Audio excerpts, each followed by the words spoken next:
سلام عشقا، خوش اومدید به ویدیو دیگه. این اولین ویدیویی که دارم تو صحبت میکنم.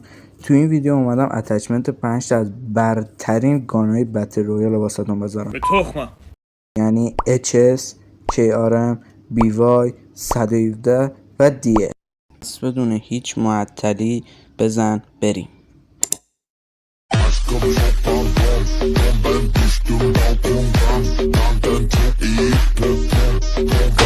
خب بچه ها، از اتچمنت اول شروع میکنیم، یعنی اتچمنت HS. بچه ها HS اونقدر اتچمنت های خاصی نداره، کلا 2 تا اتچمنت خوب داره که یکیش اینه یکیش هم اینه.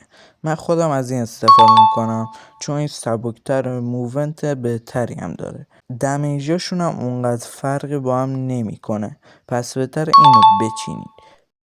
بزن بریم سراغ اتچمنت بعدی.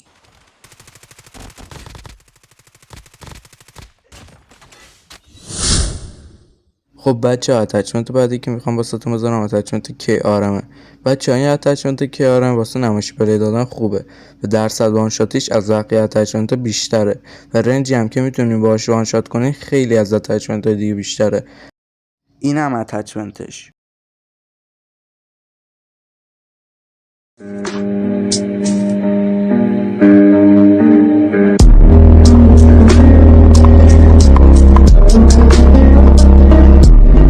خب عشقا، اتچمنت بعدی که میخوام واسهتون بذارم اتچمنت BY. بچه‌ها این اتچمنت BY به نظر من بهترین اتچمنت BY. چرا؟ چون موومنت خوبی داره، چون اتچمنت سبکیه و درصد وانشاتش هم خوبه. خب به انم من توصیه میکنم حتما این اتچمنت رو بچینین و عشق کنین.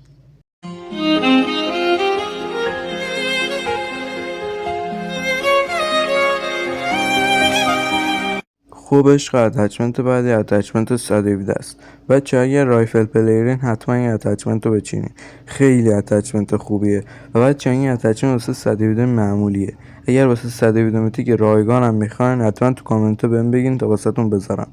این هم اتچمنتش.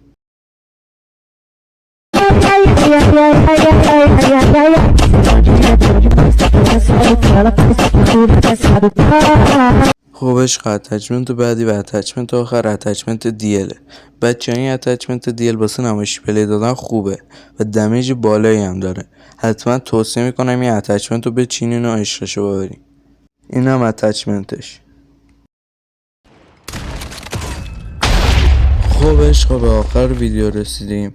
اگر اتچمنت گان دیگه یا آموزشی چیزی خواستین حتما تو کامنت بهم بگین تا ویدیو بعدی حتما واسهتون بذارم.